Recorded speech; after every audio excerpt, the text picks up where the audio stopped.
Today I messed up by mixing up the dates. My wife and I had tickets to Taylor Swift's Eras tour. This happened earlier tonight. Backstory, my wife loves Taylor Swift. We actually had one of our first dates at a Taylor Swift concert. She was so excited when the Eras tour was announced because she had missed Taylor's last tour and hadn't seen her perform live since 2015. We were fortunate enough to get into the verified fan presale because I purchased many of Taylor's albums on vinyl for my wife as gifts. As some of you may have heard, the presale was a shit show and we did not successfully get tickets. Looking for tonight 7/29. We again were fortunate to get a second chance at purchasing tickets due to TM trying to save face. This time around TM didn't allow you to choose specific tickets, just the price range you were comfortable with, and they would choose the seats for you within a day or so. We successfully got tickets this time. She was so pumped. We have been talking about it for weeks. She spent the previous day getting her outfit decided. We got a babysitter, my brother. I got someone to cover me at work. We drove an hour, got there an hour early, paid $60 for parking, walked 3/4 miles to get to the stadium, waited in lines, got through security, get the tickets out, they don't scan, try to sort out why, discover they're for yesterday, fuck.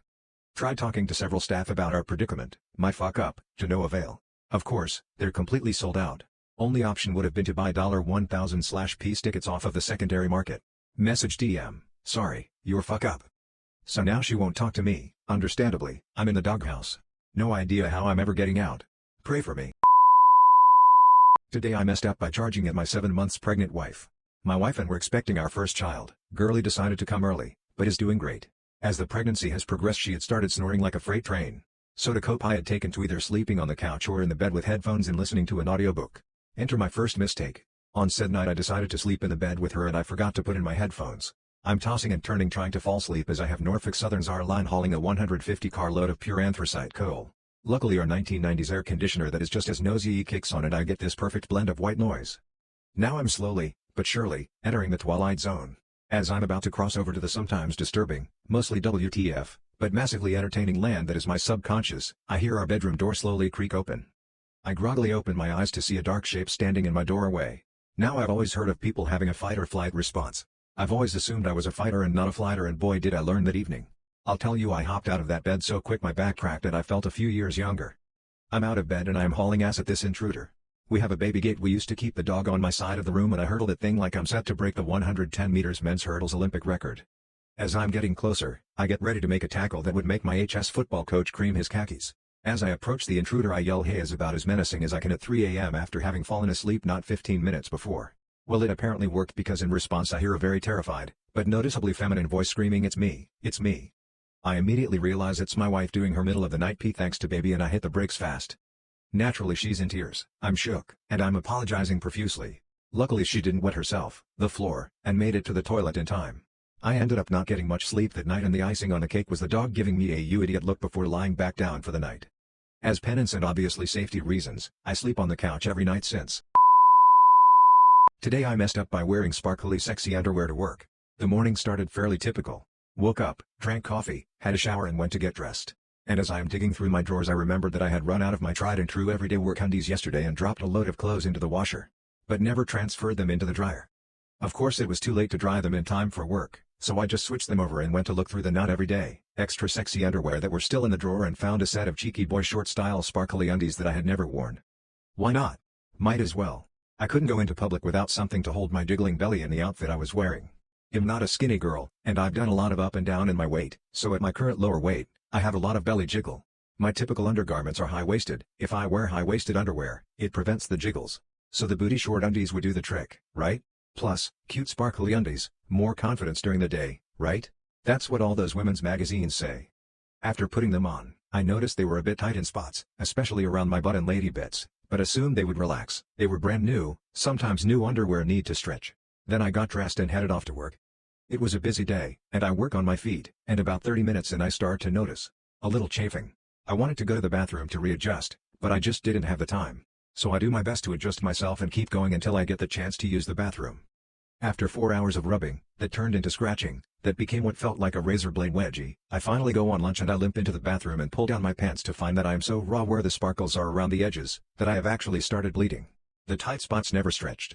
And the worst part was that I still had 4 more hours to go at that point. I didn't know what to do.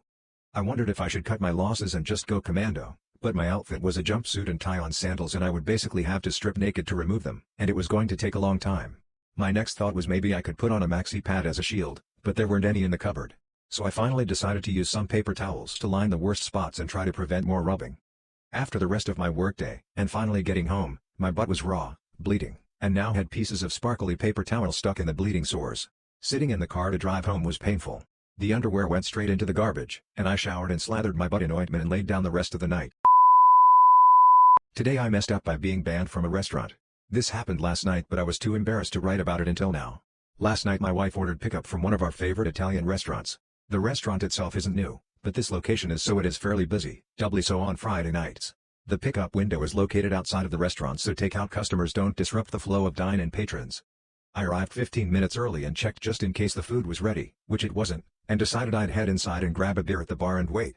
When I walked in, the maitre d's were speaking to a couple, so I stood and waited, alone, at the back of the line next to the doors. Anyone entering and exiting would need to go past me. The couple decided the wait was too long and left. I stepped forward, asked if there were open spots, and scanned the bar. They checked and there were none, so I figured I'd wait outside for the remainder of the time until my food was ready and turned to leave. This is where I TIFU.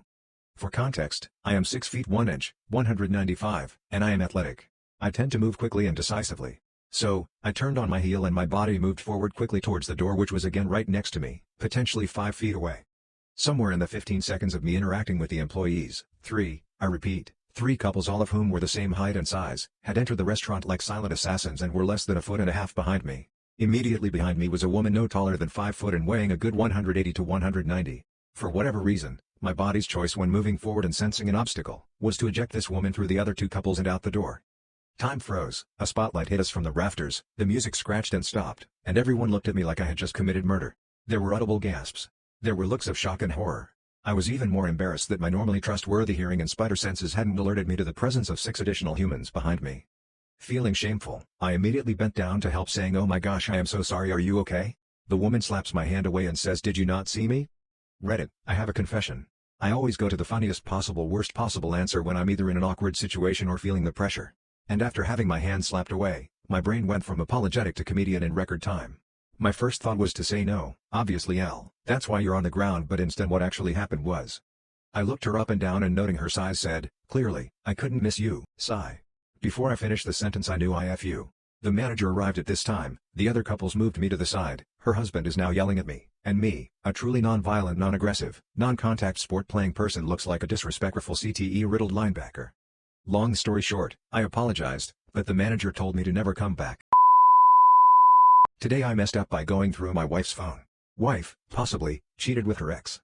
So for context, my wife, F27, and I, M33, have been together for 5 years and married for just over 3 years.